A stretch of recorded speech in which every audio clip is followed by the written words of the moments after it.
Très bien. Donc, on a dit qu'il y a la règle de 3. OK? Donc, les réticulocytes, on fait 2 correspond à X. Et du 2 correspond à X. 4, 0, 7, 3, 0. Maintenant, 4 070 000 correspond à 100. Qui diront 100 fois 2, plutôt 2 fois 4 070 000 divisé par 100. C'est beau, 83 400. Elle est arégénérative. Vous allez calculer le VGM. Qui fait calculer le VGM? Ce petit 150. Oui, nous 158. Oui, nous 158, ma fille. 158 000. 15 800.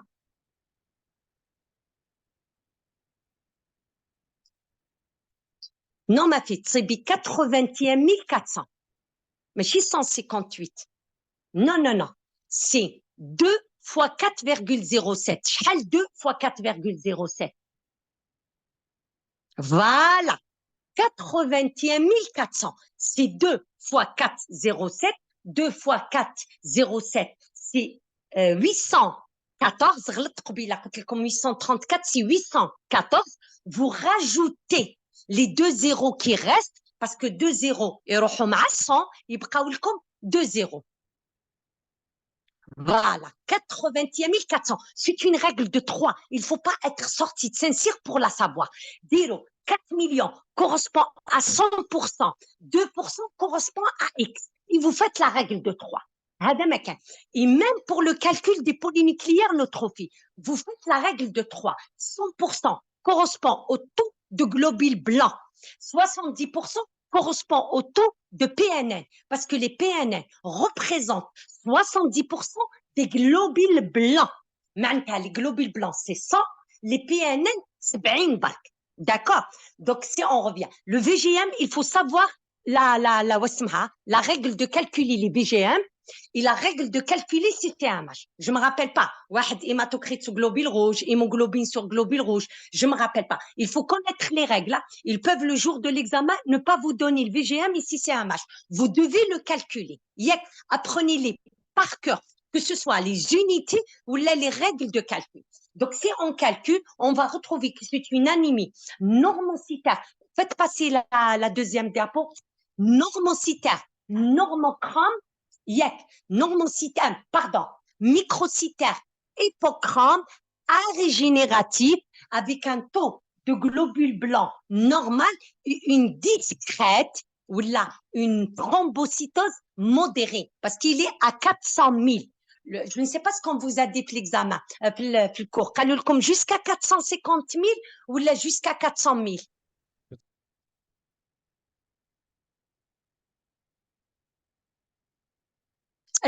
Vous prenez la valeur dans le cours. Hein? Donc, interprétez ce bilan. Voilà. Donc, interprétez ce bilan. Que faire pour confirmer le diagnostic? Dire la prochaine diapo, la prochaine diapo, que faire pour confirmer le diagnostic? Voilà. Que faire pour confirmer le diagnostic? Passez la prochaine diapo. Donc, il faut faire ce qu'on appelle le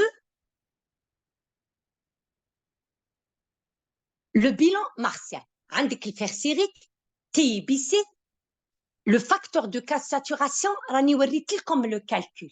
Qu'est-ce que vous faites? Vous faites 40 sur 450. Ça vaut 0,088.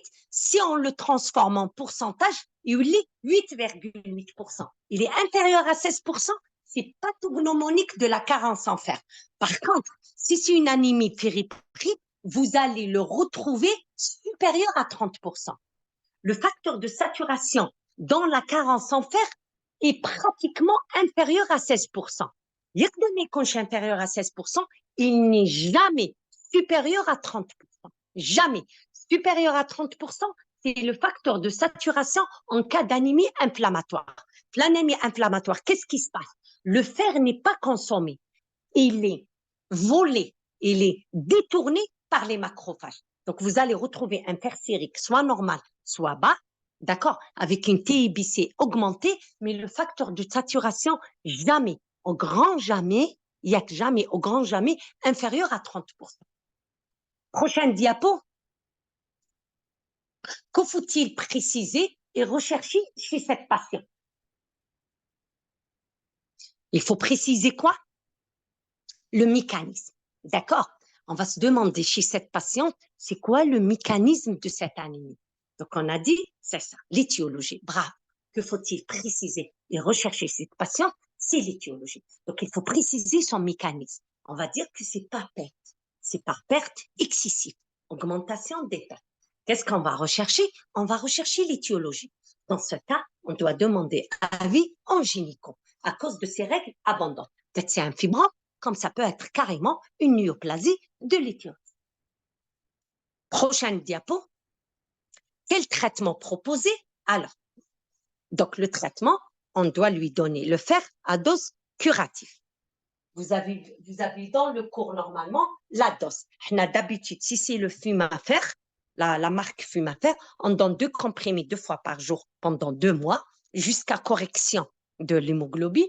Ensuite, on donne 2 comprimés par jour pendant 4 mois jusqu'à restauration des réserves. Quand il s'agit du DAR différent à 80, qu'est-ce qu'on donne? On donne 2 comprimés pendant 2 mois jusqu'à correction de l'hémoglobine. Ensuite, ensuite, un comprimé, ensuite, un comprimé par jour, là j'ai compris, pendant 4 mois. D'accord? Jusqu'à restauration des réserves. Alors, prochain cas clinique, c'est un homme, donc âgé de 37 ans, suivi pour thyroïdite, consulte pour asthénie évoluante depuis 8 mois, avec notion de troubles dyspeptiques et difficultés à la marche. L'examen clinique retrouve une pâleur cutanée muqueuse intense, un subictère conjonctival et un trouble sans étouffement modéré. Donc, si on voit ce cas clinique, on va retrouver que c'est chronique, qu'il y a un syndrome anémique avec des troubles digestifs et des troubles neurologiques, plus ce fameux subictère conjonctival. Prochaine diapo. Voilà. Alors, devant son tableau, quel diagnostic évoquer et pourquoi? Donc, on va évoquer une carence en vitamine B12 probablement, parce que les signes neurologiques ne sont pas très fréquents dans les folates. Les folates, c'est plutôt des troubles psychiques. Donc, pourquoi? Donc, il y a le syndrome neuroanémique, les troubles digestifs et l'évolution chronique. Sarah, prochaine diapo.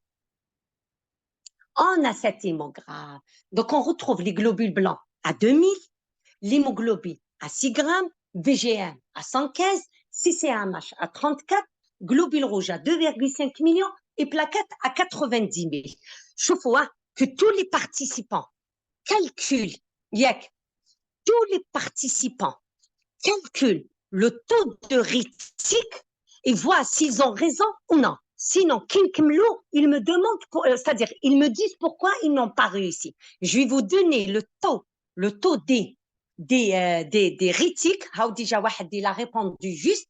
Je vais vous donner le taux des rétiques et vous me dites, et vous voyez avec vous-même si vous vous êtes trompé ou non. Donc, c'est très facile parce qu'on a 1%.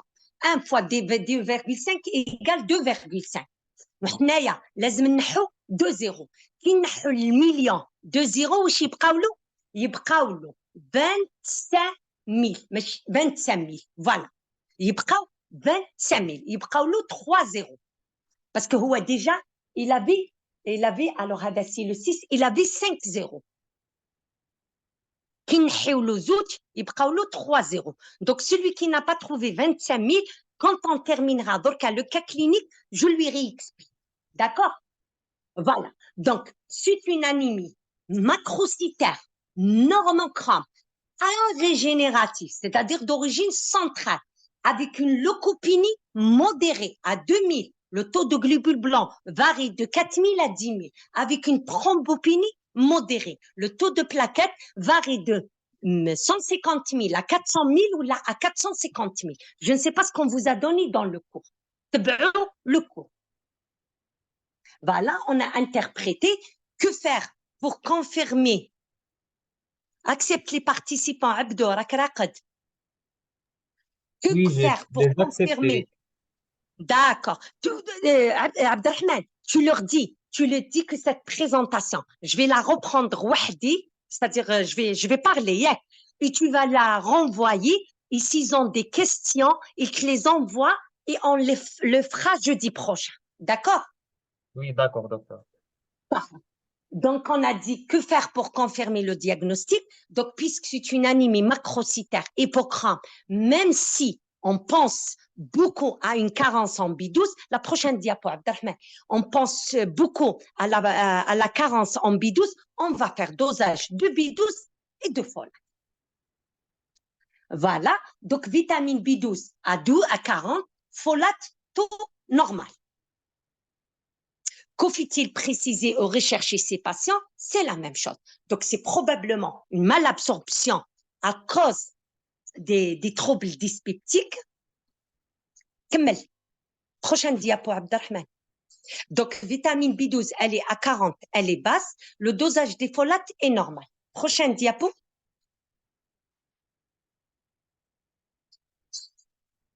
Donc, que faut-il préciser, rechercher chez ce patient?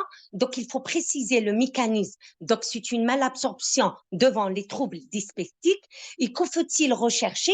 Donc, il faut rechercher l'étiologie. Donc, ce qu'on va faire, on va faire une fibroscopie. Peut-être c'est une anémie de Birmer.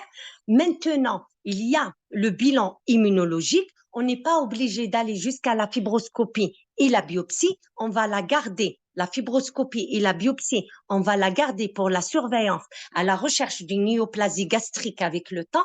On va faire ce qu'on appelle le dosage des anticorps anticellules pariétales et le dosage des anticorps antifacteurs intrinsèques.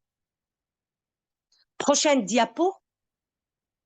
Quel traitement proposer? Donc, du moment que le malade a des troubles neurologiques, il faut le mettre sous vitamine B12 jusqu'à disparition ou stabilisation des troubles neurologiques. D'accord? Il ne faut pas arrêter la vitamine B12. Il faut rechercher, si c'est une anémie de Birmer, il faut faire des fibroscopies tous les 2 à 3 ans à la recherche d'un cancer gastrique. Prochaine diapo. Donc, ça, c'est des QCM. Donc, vous répondez par 1, 2, 3, 4, 5. Lors d'un traitement d'une anémie par carence en fer dont l'étiologie est corrigée, quel examen vous permettra d'arrêter le traitement martial? C'est un malade qu'on a envoyé, on a corrigé son étiologie pour pouvoir arrêter le traitement. Qu'est-ce qu'on fait pour dire qu'on peut arrêter chez lui? Très bien. C'est la normalisation de la ferritinémie. C'est la restauration des réserves. Ensuite, l'anémie ferriprive est une anémie.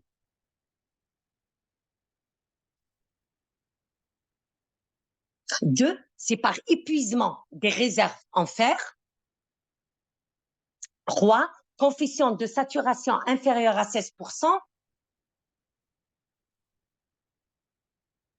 Et 5, le test thérapeutique au fer entraîne une crise réticulocytaire. Deuxième diapo. L'anémie macrocytaire est retrouvée dans les carences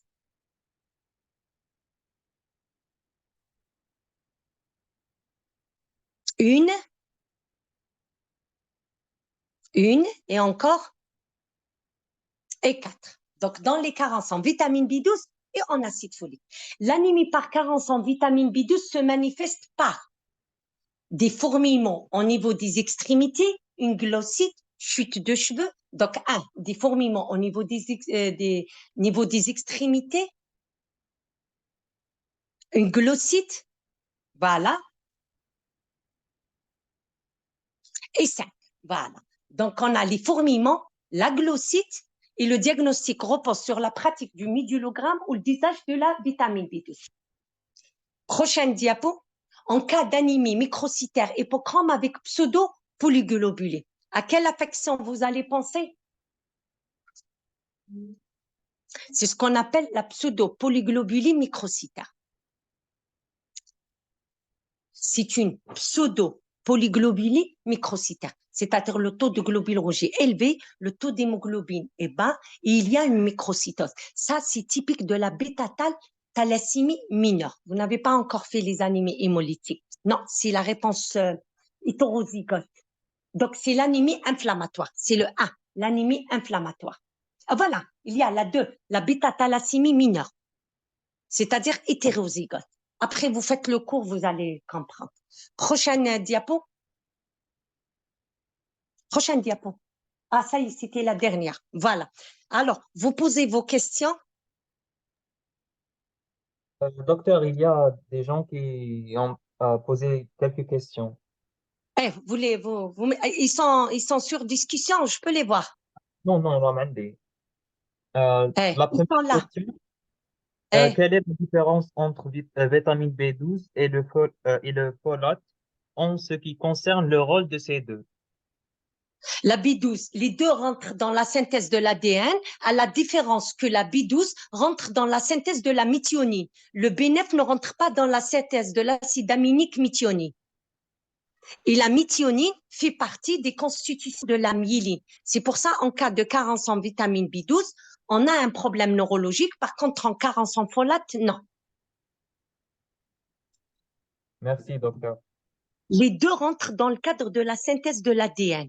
La différence, vitamine B12 rentre dans la synthèse de l'acide aminique méthionine.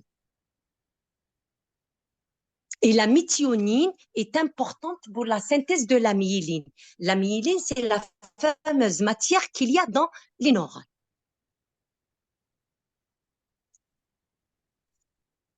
Oui, Merci, docteur. d'autres Il y questions? a une autre question. On choisit Hein? l'anémie sélective.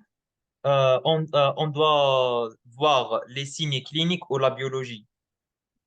Non, non, les deux, les deux. Donc, dans l'anémie fériprive, l'anémie par carence en fer, on a d'abord les signes cliniques qui vont nous orienter. C'est l'association du syndrome anémique et du syndrome sidéropénique.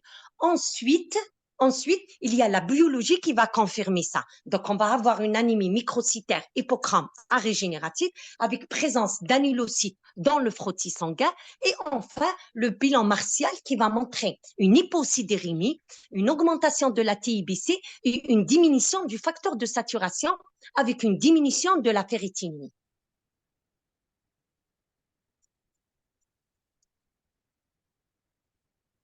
Merci, docteur. Il y a des autres questions dans la discussion. Eh, قال لك دايما malabsorption ça, قدام les troubles je l'ai lu. dyspeptiques. Non, non, pas systématiquement. Non, non. Parfois, les troubles dyspeptiques sont en rapport avec une hernie hiatale. Mais là, le malade, il s'est présenté pour une carence en B12. Donc, c'est probablement un problème gastrique ou intestinal qui est à l'origine des troubles dyspeptiques. Mais si le malade a des troubles dyspeptiques alors qu'il n'est pas carencé, ça peut être par exemple une hernie hiatale. C'est pas tout ce qui est trouble dyspeptique veut dire malabsorption, non. Il faut voir tout le tableau. Le test thérapeutique à la vitamine B12, est-ce qu'on peut l'utiliser? Oui, oui, bien sûr. La vitamine B12 n'est pas contre-indiquée chez la femme enceinte. C'est une vitamine. Docteur, il y a une autre question. قال لك par quel Oui. mécanisme s'installe l'œdème malléolaire dans le cas d'anémie par carence en Il hypernicieux? n'y a pas que dans les carences. Toutes les anémies peuvent provoquer des œdèmes en membre inférieur. C'est une sorte de passage de l'eau d'une part à une autre. C'est la lymphe. C'est la lymphe qui descend en bas. بعد نقرا الميكانيزم ونقول لكم. Toutes les anémies sévères peuvent s'accompagner s'accompagner d'œdèmes en membre inférieur.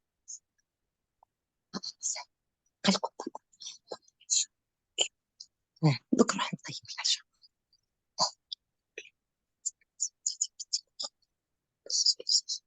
Non, pas à ma connaissance.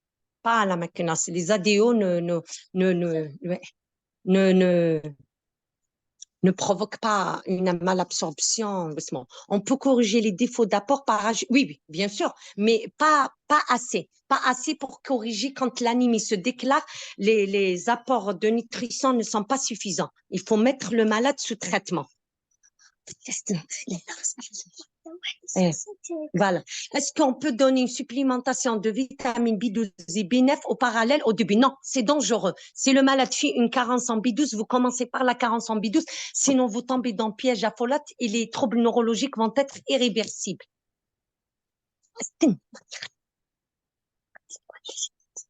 Alors, comment calculer le facteur de saturation? C'est le fer sérique sur la TIBC. Il va sortir par 0,0. Vous faites la multiplication par 100, il va vous sortir le pourcentage. Alors, B12 قبل. Oui, c'est B12 avant. J'ai pas compris la notion des méthodes et la maturation. Ah, ça, il fallait vous l'expliquer dans le cours. Alors, qu'est-ce qui se passe? Alors, je vais vous le répéter comme ça rapidement. Qu'est-ce qui se passe dans la carence en vitamine B12? Si le noyau qui se mature pas à temps, il va tarder dans la maturation.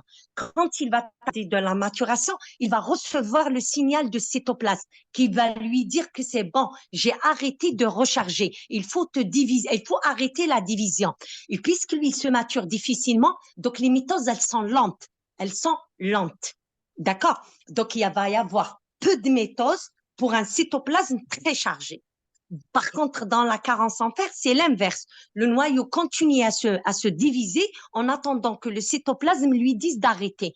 Et puisque le cytoplasme se charge lentement, il va y avoir des petites cellules qui vont être moins chargées parce que le cytoplasme doit se charger pour 4 cellules, mais le temps qu'il se charge pour 4 cellules, le noyau serait divisé en 8 ou 10 cellules. Donc, il va y avoir moins. Dans la carence en FAP, c'est l'inverse. Le cytoplasme continue à se charger en attendant que le noyau lui dise « j'ai arrêté de me diviser ». D'accord? Là, s'il vous plaît, réexpliquez. Non, le piège à folate, vous allez au cours, vous allez le voir. Parce qu'ici, le piège à folate, il y a un système où si vous ne donnez pas de la vitamine B12, le folate prend sa place. Et le folate ne rentre pas dans la synthèse de la méthionine. D'accord? Donc, la méthionine va rester sans synthèse. Il va y avoir un problème de milieu. Passe dans le sang, non. Les mégaloblastes, on les voit au niveau de la moelle. De rien.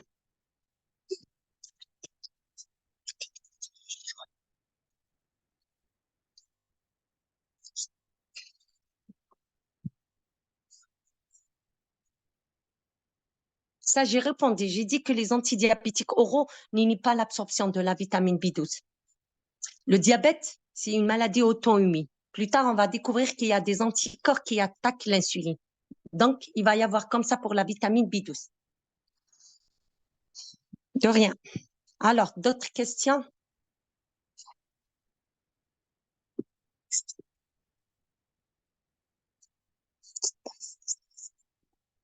Je pense qu'il n'y a pas d'autres questions, docteur. D'accord. De toute manière, si entre-temps, ils ont d'autres questions, ils te les envoient et tu me les envoies. Sinon, jeudi prochain, on en répondra. D'accord? Oui, d'accord, docteur. Merci beaucoup, Au cours de docteur. la semaine, je vais mettre les 2 présentations avec un enregistrement audio et tu la fais passer aux